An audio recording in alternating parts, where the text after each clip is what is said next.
I'm Danielle, your host of the Abridged to Motherhood podcast, the place where moms like you learn to thrive, not just survive through pregnancy, birth, and postpartum. I'm a birth and postpartum doula and a mom of two who's been where you are. My first pregnancy was filled with so much excitement, but it was also marked by stress, anxiety, and fear of the unknown.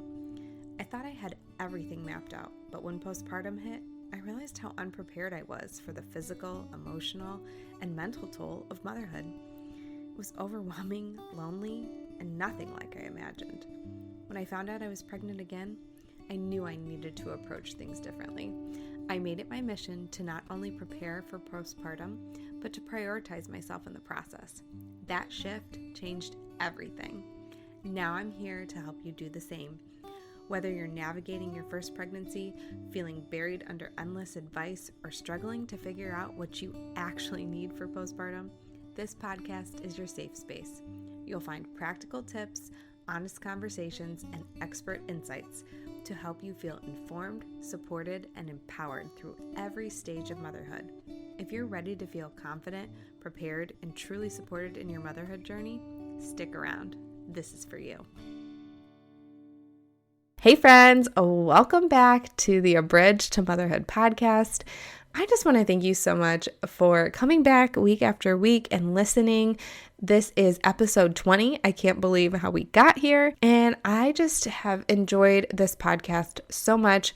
I love hearing feedback from you. I love hearing that this podcast is helpful to you. And if you have been listening this long, I would be so honored if you would leave me a review. And you can do that if you're listening on Apple. That's the best way to leave a review because it allows you to leave comments and take a screenshot of it and then go down to the show notes and you'll see a link to submit your review and I will send you a little happy gift in the mail. I'm so excited to dig into today's episode. We are talking about how to practice self-compassion as a new mom. And if I'm being really honest with you, this is something I struggled with. I was so hard on myself as a new mom, and I felt like I should know how to do everything perfectly from day one, and if my baby cried, it was completely my fault, even though that is the only way that they can communicate with us. But over time, I learned how to practice self-compassion, and it's something that I keep coming back to throughout my motherhood experience because it can be so hard to be kind to yourself when there's just so much noise out there about what being a good mom looks like. So let's dive in. As a new mom, you can feel a lot of pressure to do everything right, to be the best mom, but that's simply not realistic and it's not fair to yourself either. So I'm going to walk you through why practicing self-compassion is crucial for your mental and emotional well-being and how you can start showing yourself more kindness in the challenging season of life with a newborn. I've been there, and as a postpartum doula, I've seen firsthand how taking the time to practice self-compassion can really transform how a new mom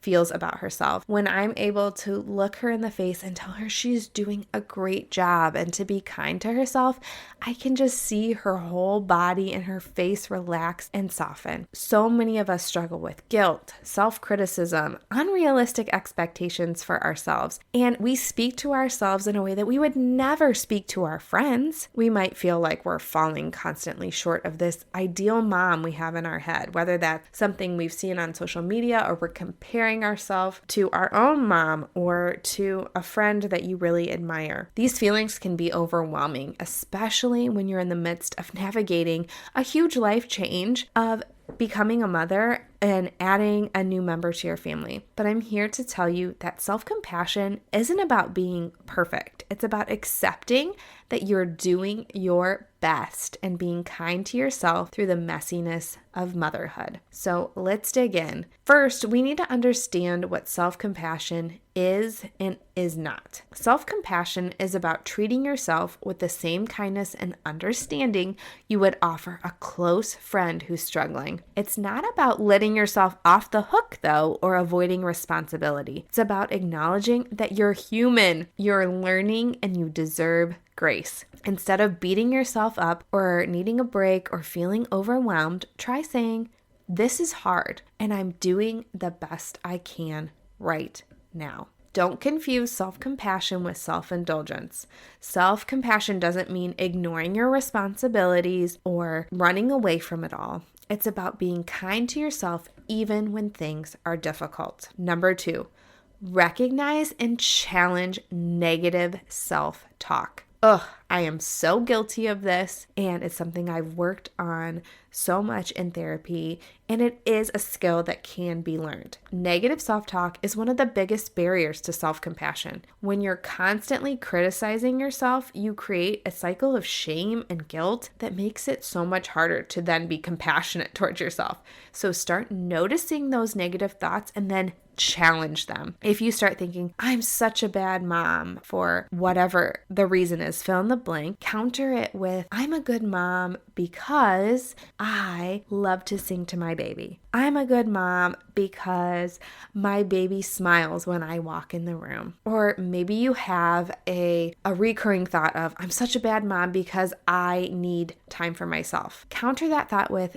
"Taking care of myself helps me be a better mom and I'm worthy of rest." Avoid letting the negative self-talk go unchecked. The longer you let these thoughts fester, the harder it's going to be to practice that self-compassion. Number 3, embrace the imperfection. And all the type A moms are screaming at me right now. But motherhood isn't about being perfect. It's about being present. You won't have every day figured out, and there will be moments when things don't go according to plan, and that's okay. Embrace the imperfections, roll with them, and let them be a natural part of the process. If your baby doesn't nap as planned, or you don't stick to that perfect routine, or you miss the habit that you're trying to establish, remind yourself that you're still doing your best, and that's enough. Don't expect perfection from yourself. The more you try to be perfect, the more you just set yourself up for disappointment. Embrace the messiness of motherhood. Number 4, make time for self-care as an act of self-compassion. Making time for self-care isn't selfish. It's an essential part of self-compassion. Whether that is taking a few minutes to breathe deeply, asking for help when you need it, or incorporating a practice of journaling or yoga or meditation or prayer, whatever it is, caring for yourself is a way of showing love and respect to yourself. Maybe you can set aside some time to take a walk outside, enjoy a hot shower without interruption, or simply sit down with a book and read for a few minutes. These small acts of self-care can help you reconnect and show yourself compassion. Thinking that you don't have time for self-care or that it's selfish is just not true. When you neglect your needs, it's harder to be present and compassionate with your baby too. Number 5, practice mindfulness to cultivate compassion. Mindfulness is a very powerful tool, and if you've been in therapy or you're just someone that's interested in psychology, you've probably heard this term. And mindfulness just simply is practicing being present and being aware of your body and your feelings without judgment. You are noticing what is going on with your body, and then you're creating space to practice kindness toward yourself. And it helps you respond to difficult moments with compassion rather than frustration or shame. So if you're feeling overwhelmed, I would invite you right now even to just take a minute, take a deep breath, and check in with yourself. What are you feeling right now in your body? Is your chest tight? Are you hungry? Are you feeling frustrated? Ask yourself what is going on in your body, acknowledge it, allow yourself to sit with it without trying to push it away or ignore it. Feel it and let it go and move forward. When you don't allow yourself to feel your emotions, it just becomes so much harder to practice self-compassion, because in turn you're saying that your emotions don't matter and that you shouldn't address them. But when you take the time to be mindful, you're allowing yourself to work through those emotions and what you need in that moment. All right, let's review how to practice self-compassion as a new mom. Number 1, practice self-kindness. When you make a mistake or feel frustrated, remind yourself that you're doing the best you can. Try saying, "This is hard, but I am worthy of compassion and I'm learning as I go." Number 2, challenge that negative self-talk. Pay attention to that inner dialogue and replace self-critical thoughts with more compassionate ones.